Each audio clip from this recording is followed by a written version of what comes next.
Super cyclone Amphan अत्यंत गंभीर चक्रवाती तूफान में बदला। आज दोपहर बाद पश्चिम बंगाल तट से टकरा सकता है।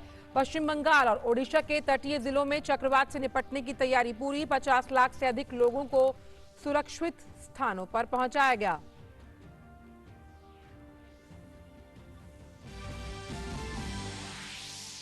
उम्फन की तैयारियों पर प्रधानमंत्री नरेंद्र मोदी ने की समीक्षा बैठक। गृह मंत्री अमित शाह ने पश्चिम बंगाल और ओडिशा के मुख्यमंत्रियों से की बात। हर संभव मदद का दिया भरोसा। कैबिनेट सचिव ने भी राज्यों के साथ की समीक्षा।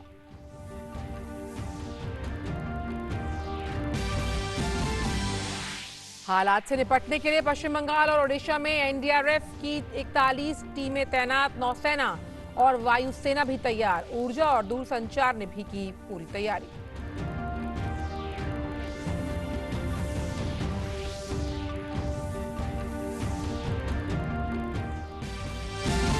आयुष्मान भारत के लाभार्थियों की संख्या 1 करोड़ के पार पहुंची। पीएम मोदी ने कहा, यह है गर्व का विषय। लाभार्थियों को दी शुभकामनाएं और डॉक्टर, नर्स समेत सभी स्वास्थ्य कर्मियों को सराहा।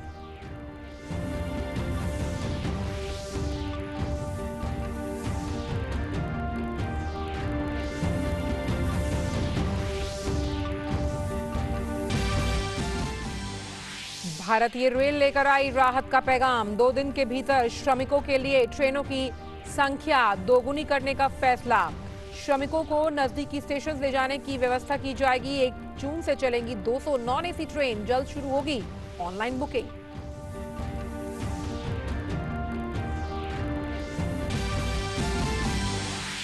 भारत में कोविड-19 के ताजा आंकड़े जारी। संक्रमण के 61,149 सक्रिय मामले। स्वस्थ हुए मरीजों की संख्या 42,297, जबकि 3,303 लोगों की हुई मौत।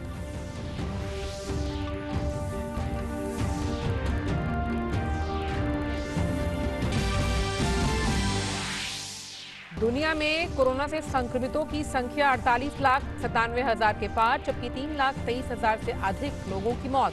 अमेरिका में सबसे अधिक 35,000 से अधिक मौतें। रूस में करीब 3 लाख तक पहुंचा संक्रमित लोगों का आंकड़ा। नमस्कार, आप देख रहे हैं डीडी न्यूज। सुबह के 10 बज चुके हैं। मैं हूं आंचल गुलाटी गुंबर और सबसे पहले बुलेटिन में बात कर लेते हैं उम्फन की, जो ओडिशा तट के करीब पहुंच चुका है और उसके असर से वहां कुछ हिस्सों में बारिश शुरू हो गई है। आज दोपहर शाम तक पश्चिम बंगाल बांग्लादेश तटों के बीच दीघा और हटिया द्वीप से इस तूफान के गुजरने का अनुमान है। इस दौरान मौसम विभाग की ओर से तेज हवा के साथ तेज बारिश की चेतावनी है।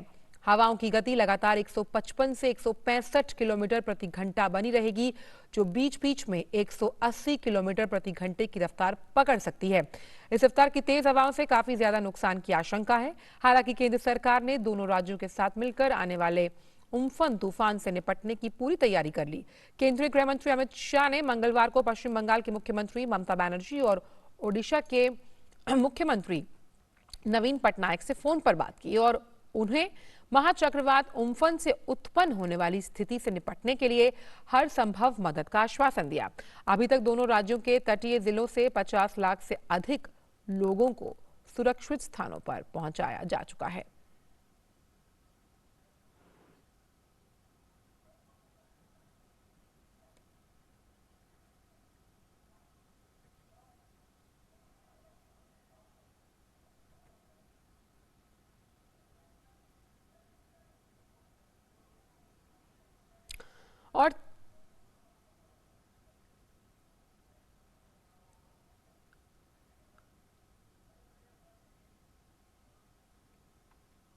और ओडिशा और पश्चिम बंगाल में एनडीआरएफ की करीबन 41 टीमें तैनात हैं। 50 लाख से ज्यादा लोगों को सुरक्षित स्थानों पर पहुंचाया गया है। नौसेना, वायुसेना और तट रक्षक जो बल हैं वो अलर्ट पर हैं। बिजली विभाग ने भी कमर कस ली है ताकि बिजली आपूर्ति को पूरा किया जा सके। साथ ही गृह मंत्री अमित शाह ने प्रभावित राज्यों को मदद का भरोसा दिया है। ओडिशा और पश्चिम बंगाल में जैसा कि हमने आपको बताया कि बारिश शुरू हो गई है और ये जो महाचक्रवात है ये ओडिशा तट के करीब पहुंच चुका है। वहां के कुछ हिस्सों में बारिश शुरू हो गई है। आज दोपहर शाम तक पश्चिम बंगाल बांग्लादेश तटों के बीच दीघा और हटिया द्वीप से इस तूफान के गुजरने का अनुमान है।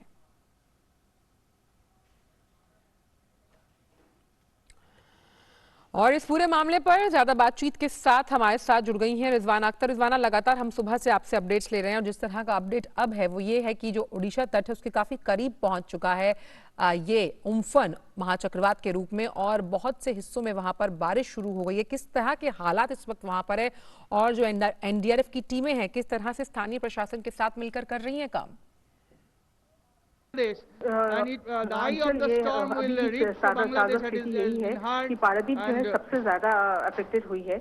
यहाँ करीब 200 मिलीमीटर बारिश रिकॉर्ड हुई है और विंड स्पीड जो है वो 110 किलोमीटर है। इसके साथ केओंझर, केंद्रापड़ा, पार्ट्स ऑफ मयूरभंज और बालेश्वर में भी बहुत जोर से बारिश और हेवी विंड्स की इस खबर मिल रही है। कई जगहों में बड़ी पेड़ें जो है वो गिर चुकी हैं और एनडीआरएफ और ओडीआरएफ के साथ साथ पब्लिक वर्क्स डिपार्टमेंट वो रेडी है, हर ब्लॉक में रखा गया है ताकि जितनी जल्दी हो रोड कम्युनिकेशन को क्लियर किया जा सकता है।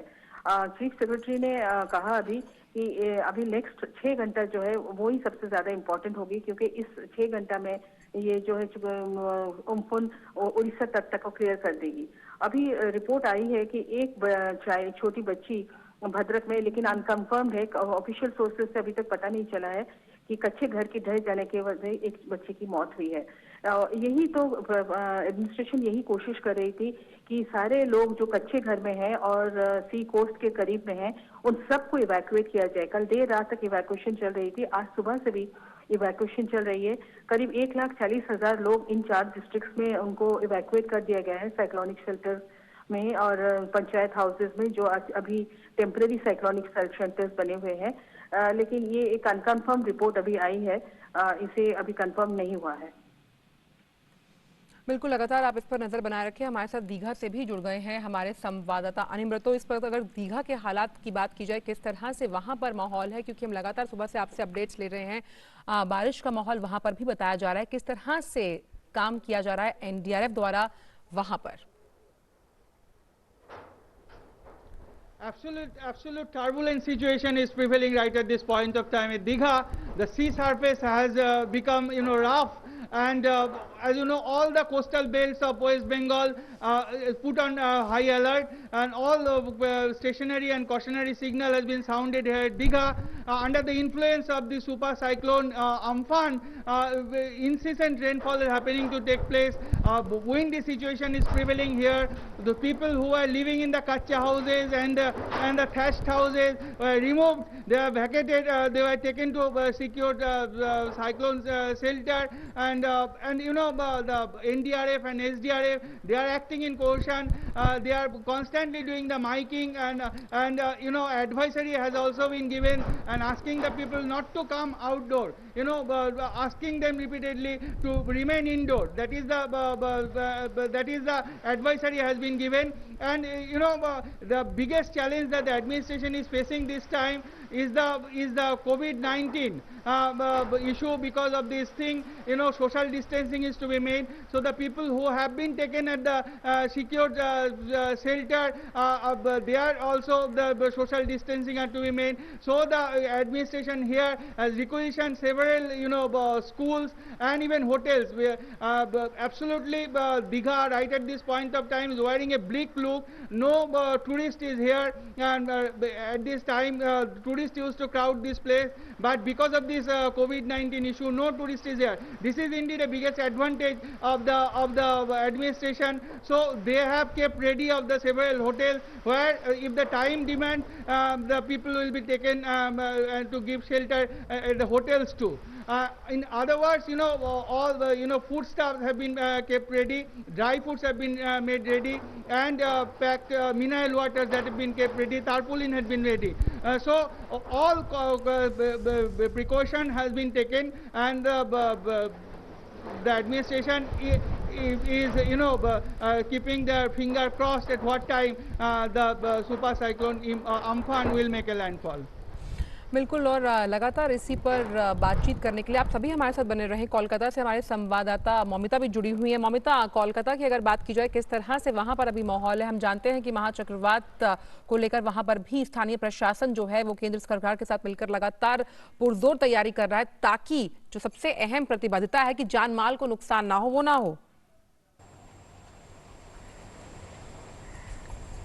जी हाँ, अगर हम बात करें कोलकाता की, अभी हम मौजूद हैं कोलकाता के शहर में और सुबह नहीं मध्य रात्रि से ही यहाँ पे जो कंडीशन है वेदर की वो काफ़ी खराब की तरफ जा रही है। ये काफ़ी भारी परिमाण में बारिश और हवा के चलते यहाँ पे अभी तक तो कुछ मतलब कुछ दिखाई वैसा दे नहीं रहा है कि रास्ते में जो है लोगों को घर में रहने की एडवाइजरी जो कल जारी किया गया, लोग अपने घर में रहें। प्रशासन की तरफ से भी एडवाइजरी जारी किया गया है, लोग अपने घर में सुरक्षित रहे, या फिर जो ऑफिसेस है या फिर जो खुले गए हैं 2-3-4 ऑफिसेस जो खुले वो सब भी आज के दिन बंद रहे, क्योंकि जो ये चक्रवाती तूफान है जो करीबन 4 से 8 बजे में के बीच जो पश्चिम बंगाल के कोस्टल एरियाज हैं वहां ये आके टकरा सकती है। तो उसी के चलते कोस्टल एरियाज में तो लोगों को इवैक्यूएट कर चुके हैं, लेकिन जो उसके एडजेसेंट डिस्ट्रिक्ट्स है या फिर जैसे कोलकाता हो गया या फिर उत्तर 24 परगनास हो गया या फिर हावड़ा हुगली हो गया, वहां पे प्रशासन पूरी अपनी निगरानी रख रही है। जो पश्चिम बंगाल की मुख्यमंत्री ममता बनर्जी भी 24 घंटे अलर्ट कर चुकी है। जो ब्लॉक ऑफिसर्स है या फिर जो डिस्ट्रिक्ट रजिस्टर्स है या फिर जो ऑफिशियल्स हैं उन लोगों को 24 घंटे अलर्ट रहने के लिए बोला गया है, ताकि कोई भी इमरजेंसी आए तो इमीडिएट एक्शन लिया जा सके। इवैक्यूएशन की अगर हम बात करें उन कोस्टल एरियाज की तो करीबन लाखों के तादादों में लोगों को इवैक्यूएट कर चुके हैं। जो कोस्टल एरियाज हैं वहाँ पे होटल्स या फिर जो राहत शिविर है या फिर स्कूल्स है वहाँ पे लोगों को रखा जा रहा है। हेलो जी जी, मैं आपकी बात सुन पा रही हूँ। लोगों को वहाँ पे राहत शिविरों में रखा जा रहा है। यहाँ पे अगर हम बात करें कोलकाता की तो कंडीशन जो वेदर कंडीशन की हम बात करते हैं, मौसम की हालत वो काफी गंभीर हो रही है धीरे धीरे। जो अनुमान लगाया गया था आईएमडी और मेट डिपार्टमेंट की तरफ से कि हैवी टू हैवी बारिश यहाँ पे हो सकती है। जो हवा की स्थिति है वो काफी जोर से बह सकती है। तो ये मध्य रात्रि से ही देखा जा रहा है। तो वेदर कंडीशन वो काफी टाइम टू टाइम ये इंक्रीज हो रहा है, ये रैपिडली चेंज हो रहा है यहाँ कोलकाता में और जो एडजेसेंट डिस्ट्रिक्ट्स है वेस्ट बंगाल में। बिल्कुल, आप नज़र बनाए रखें मौमिता, हम आपसे आगे भी इस पर बात करेंगे, लेकिन हम वापस चलते हैं रिजवाना के पास। रिजवाना, हम जानते हैं कि बहुत से ऐसे इलाके हैं जो सबसे ज़्यादा प्रभावित हो सकते हैं। जब हम बात करते हैं भुवनेश्वर की, किस तरह से वहां पर कार्य किया गया है ताकि जो तमाम लोग हैं जिन्हें सुरक्षित स्थानों पर पहुंचाया गया है, राहत शिविरों में पहुंचाया गया है, वहां पर किस तरह से उन्हें सुविधाएं दी जा रही हैं और सोशल डिस्टेंसिंग का पालन किया जा रहा है? जी अंचल, एक्चुअली उड़ीसा के जो 4 नॉर्दर्न डिस्ट्रिक्ट्स हैं वहाँ पे सबसे ज्यादा इफेक्ट होने वाली है ये अम्फन के वजह से। और इन सभी एरिया में साइक्लोनिक शेल्टर्स में सबसे ज्यादा इम्पोर्टेंस दिया जा रहा है सोशल डिस्टेंसिंग के लिए। हालांकि जगह कम है, एडमिनिस्ट्रेशन को ये पता है कि डिस्टेंस, और यही कारण भी हो रही थी कि इवैक्यूएशन में थोड़ी प्रॉब्लम हो रही थी। डिस्ट्रिक्ट एडमिनिस्ट्रेशन ने कहा कि कई लोग कोविड की वजह से वो जाना नहीं चाहते थे साइक्लोनिक शेल्टर्स में, लेकिन उन्हें फिर समझाया गया कि आप साइक्लोन से कोविड से बचेंगे तो फिर साइक्लोन से आपको क्षति हो सकती है। तो फिर लोग कल देर रात से आना शुरू कर दें। अभी बालेश्वर मयूरभंज में जो एसआरसी अभी ने बताया, अभी कुछ समय पहले बताया कि लोग वॉलंटरीली आ रहे हैं क्योंकि विंड स्पीड काफी बढ़ रही है, तो थैच घर तो कच्चा घर में बहुत ज्यादा प्रॉब्लम हो सकती है। तो वहाँ पे हर साइक्लोनिक शेल्टर्स में मास्क की व्यवस्था है, स्क्रीनिंग की, मेडिकल स्क्रीनिंग की भी व्यवस्था है और सैनिटाइजेशन की है। और जितना ज्यादा है कि जगह में लोगों को कहा गया है कि जितना हो सकता है वो सोशल डिस्टेंस मेंटेन किया जाए। और लगातार इन लोगों को अपडेट्स भी दिया जा रहा है, मैसेज दिया जा रहा है, और ये भी उन लोगों को कहा गया है कि आपको कोई भी प्रॉब्लम है पूछिए, क्योंकि हर साइक्लोनिक शेल्टर में इस बार इन्होंने एक नया चीज किया है कि एक नोडल ऑफिसर जो कि एक सरपंच हो या स्कूल की एक टीचर हो उन्हें रखा गया है, जो कि सीधा उनसे पूछ सकते हैं और वो फिर डिस्ट्रिक्ट एडमिनिस्ट्रेशन या तो ब्लॉक लेवल में वो अपना क्वेश्चन जो भी है पूछ सकते हैं, बता सकते हैं। और जहां तक पेड़ और ये पावर सप्लाई की बात है, तो हर ब्लॉक में अभी एनडीआरएफ ओडीआरएफ मौजूद है इन 4 डिस्ट्रिक्ट्स में, और जहां उनके पास सारे वो हाईटेक मशीन, और ये है कि अगर कोई ट्रीज अपरूटेड हो, रोड कम्युनिकेशन और मोबाइल कम्युनिकेशन जो है वो इमीडिएटली रिस्टोर करें। चीफ सेक्रेटरी ने कहा कि अगर इन द वर्स्ट केस 6 घंटा के अंदर हम रोड कम्युनिकेशन को रिस्टोर कर सकते हैं। और हम जानते हैं कि इस तरह का चक्रवात जब होता है रिजवाना, तो कहीं ना कहीं बिजली भी प्रभावित होती है। इसमें बिजली विभाग ने किस तरह से तैयारी करी है, किस तरह से अपनी कमर कसी है ताकि बिजली आपूर्ति को लेकर कोई दिक्कत लोगों को ना आए? अंशुल, ये पिछली साइक्लोन जो है फनी से ये एक बहुत बड़ी सीख मिली थी उड़ीसा गवर्नमेंट को कि बिजली की जब खूंट गिर जाती है और अपरूट हो जाती है तो उनको लगाने में बहुत देर होती है। इस बार इन्होंने मोबाइल जितना पावर सप्लाई को मोबाइल इसके तरफ से वो उन्होंने सब जगह पे भेज दिया है पहले से, सो दैट जैसे ही अगर उनको खबर मिलती है कि एक अपरूट हुआ है तो वो लोग जाके वहां पे लगा सकते हैं, कि ऑलरेडी ब्लॉक लेवल्स में स्टॉक कर दिया गया है पावर ये सप्लाईज के लिए। उन लोग दे आर रेडी कि उस एरियाज में जहां power supply has been disrupted वो लोग इमीडिएटली जाके दे कैन रिस्टोर इट। उसके अलावा सारे साइक्लोनिक शेल्टर्स में जेनसेट डीजल जेनसेट रखा गया है, सो दैट उस एरियाज में साइक्लोनिक शेल्टर्स में स्पेशली कहीं डार्कनेस ना हो। बिल्कुल रिजवाना, आप हमारे साथ बनी रहे। हमारे साथ दिल्ली से तापस भट्टाचार्य भी जुड़ गए हैं। तापस, जिस तरह से हम जानते हैं कि केंद्र के साथ साथ जो तमाम दोनों राज्य सरकारें हैं वो मिलकर काम कर रही हैं ताकि इस तरह के चक्रवात से निपटने के लिए कमर कसी जा सके, किस तरह से खाका तैयार किया जा रहा है, किस तरह से प्लान तैयार किया जा रहा है ताकि जब इस तरह का चक्रवात होता है तो प्रतिबद्धता यही है कि किसी भी जान माल का नुकसान ना हो, चाहे हम एनडीआरएफ के साथ मिलकर काम करने का जिक्र करें, एसडीआरएफ की बात करें, तमाम जो सेना बल है उनके साथ मिलकर काम करने का जिक्र करें? जी, आपने सही कहा, क्योंकि लोकल और सेंट्रल एडमिनिस्ट्रेशन दोनों को मिलकर इसमें काम करना होता है। और जो सबसे पहले जो अहम बात होती है वो है ट्रैकिंग की, कि मानसून की जो ट्रैकिंग है पिछले 5-7 साल में जो हमने देखा है, जिस तरीके से डॉपलर रडार से उसकी ट्रैकिंग हो रही है, और चाहे वो बे ऑफ बंगाल के एकदम नीचे से अगर होते हुए आ रहा है थाईलैंड के बाद से जो उसका जो पूरा ट्रैकिंग है अभी तक का, वो इतना सटीक रहा है कि उसकी वजह से जो सटीक इंफॉर्मेशन है वो एडमिनिस्ट्रेशन को मिल रहा है, और उस वजह से एडमिनिस्ट्रेशन ले पा रहा है डिसीजन की इस जगह से ऐसे जगह से लोगों को इवैक्यूएट किया जा सके। क्योंकि पहले से ही वार्निंग आईएमडी ने जारी कर दी थी कि शायद ये वेस्ट बंगाल के नॉर्थ साउथ परगना और ईस्ट वेस्ट मिदनापुर और सुंदरबन का इलाका जो है वो बहुत ज्यादा इम्पैक्ट करेगा। तो इसी वजह से कहीं ना कहीं उनको सहूलियत मिली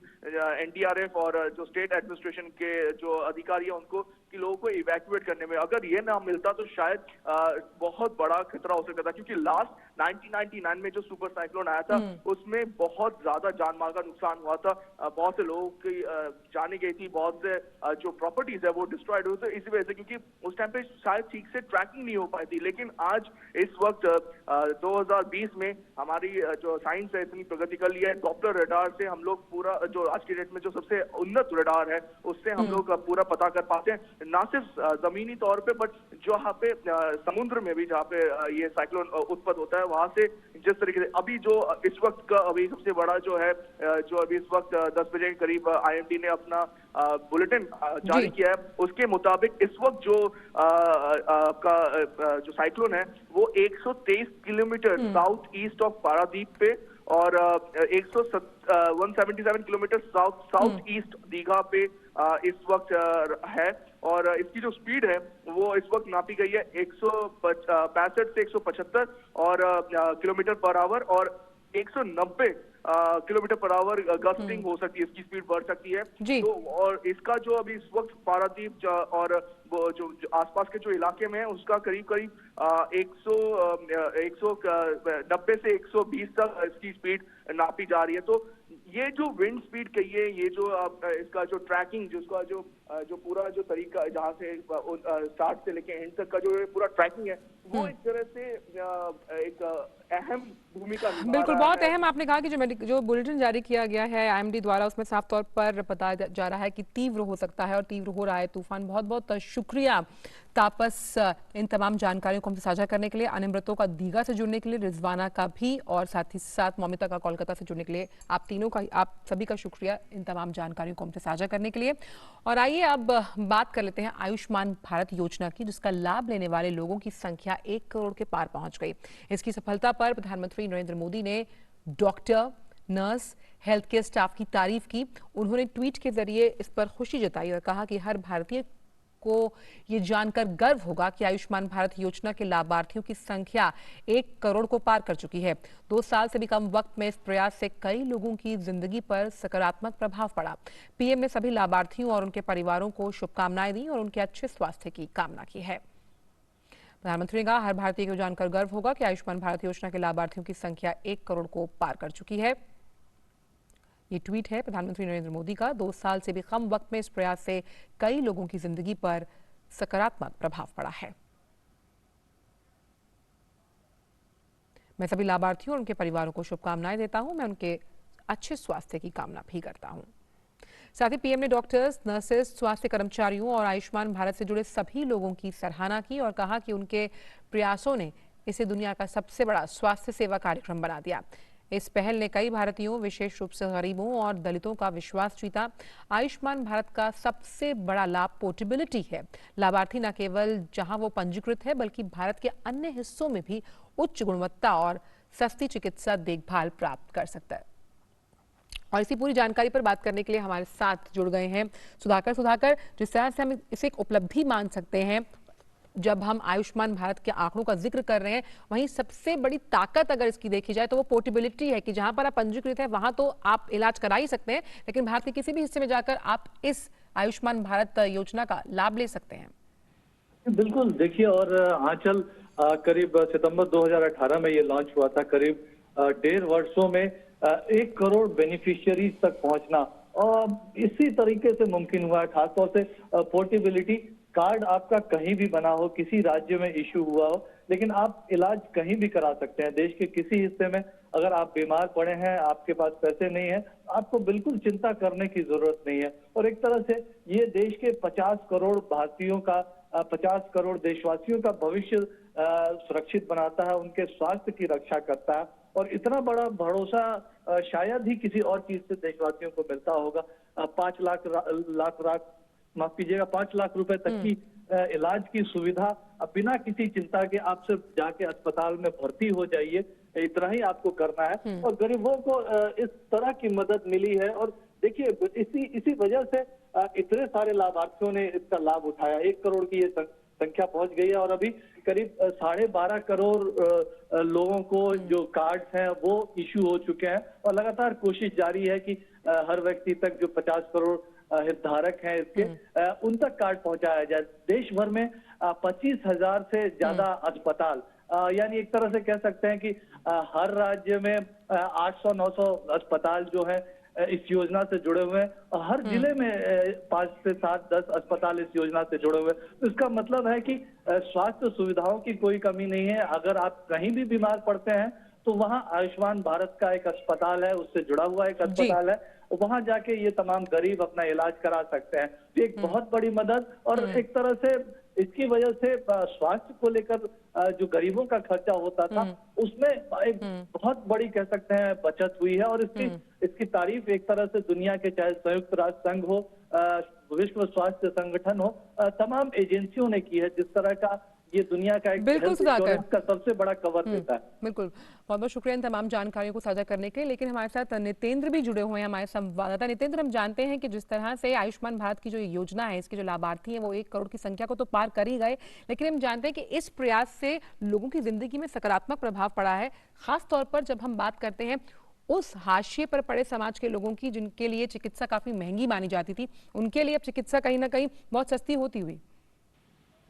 सबसे बड़ी बात यह है कि गरीब जो थे, इलाज से जब उनको बीमार पड़ते थे तो इलाज के दौरान जो कुछ भी उनके पास होता था, चाहे वो घर हो या फिर जमीन हो या फिर जेवर हो, वो उनको बेचना पड़ता था इलाज के लिए, और जितना भी उनके पास रहता था, और अगर कोई बड़ी बीमारी हो गई तो उनके पास कर्ज में भी वो पड़ जाते थे। तो ये तमाम जो मुश्किलें थी, इनको दूर करने में कामयाब रहा है आयुष्मान भारत प्रधानमंत्री जन आरोग्य योजना, और जिसके वजह से अब गरीबों को कम से कम अपने घर, जमीन और जेवर बेचने की जरूरत नहीं पड़ती है, और उनका मुफ्त में इलाज होता है, और 5 लाख तक का सालाना कवर उनको मिला हुआ है इसके लिए। अभी मैं बताना चाहूंगा, जो कोरोना वायरस का भी काल चल रहा है, तो इसमें भी उनको अगर कोई गरीब जो आयुष्मान भारत का लाभार्थी है, जो जिसके पास कार्ड है, अगर वो बीमार पड़ते तो उनका भी मुफ्त में इलाज हो रहा है। जितने भी अस्पताल है, तकरीबन 25,000 से ज्यादा अस्पताल है देश भर में, उनको इंटरनेट किया गया है। तो एक अच्छी बात यह भी है कि कोरोना वायरस भी इसके इलाज के दायरे में है। दूसरी जो सबसे बड़ी बात है कि औरतों को हड्डी से रिलेटेड बीमारी हो, या दिल से रिलेटेड बीमारी हो, या फिर कैंसर जैसे गंभीर बीमारियों का भी मुफ्त इलाज होता है इसके अंदर। तो अगर कैंसर किसी को हो, या फिर गंभीर बीमारी हो जिसमें सबसे ज्यादा खर्च होता है लोगों का, वो भी इसके अंदर कवर है। तो इसमें कम से कम जो 1 करोड़ की बेनिफिशियरी है, उनमें से मैक्सिमम लोग जो है इन्हीं बीमारियों का इलाज कराता है, और उनका सकुशल और बहुत ही बेहतरीन क्वालिटी का अच्छे अस्पतालों में इलाज होता है। इसके अलावा मैं बताना चाहूंगा कि जो सबसे बड़ी इसकी बेनिफिट की बात है कि अगर आप किसी एक राज्य में आप एनरोल हैं, आपका नामांकन है, लेकिन अगर आप किसी दूसरे राज्य में किसी काम के सिलसिले में या किसी वजह से गए हैं, वहां बीमार पड़ गए, तो दूसरे राज्य में भी आपका इलाज होता है। तो ये पोर्टेबिलिटी की जो सुविधा है, वो सबसे ज्यादा इम्पोर्टेंट है। इस बात को लेकर के खास तौर पे इसकी जो एक महत्वपूर्ण इंफॉर्मेशन है वो है। उसके अलावा प्रधानमंत्री ने ये भी तारीफ की है उन हेल्थ केयर वर्कर्स को जो आयुष्मान भारत से जुड़े हुए हैं, जिन्होंने दुनिया के इस सबसे बड़ी स्वास्थ्य योजना को, जो बीमा योजना है, उसको सफल बनाने के लिए, लोगों का विश्वास जीतने के लिए, खासतौर पर गरीब तबके के लोग जिनको कि ये उम्मीद नहीं थी कि हमें इस तरह का लाभ मिलेगा, उसको अगर उनका विश्वास जीता गया है तो निश्चित तौर पर ये एक सराहनीय कदम है। और आगे आने वाले महज ये 2 साल में ऐसा हुआ है कि 1 करोड़ से ज्यादा लोगों को बेनिफिट हुआ है, और आगे ज्यादा से ज्यादा अस्पतालों को इसमें शामिल किया जा रहा है ताकि लोगों को बेहतर इलाज मिल सके। बिल्कुल, तो आयुष्मान भारत की अगर बात की जाए तो स्वास्थ्य क्षेत्र के लिए वरदान साबित हुई है ये योजना। बहुत बहुत शुक्रिया नितेंद्र इन तमाम जानकारियों को हमसे साझा करने के लिए। और फिलहाल समाचारों में इतना ही, दीजिए इजाजत, नमस्कार।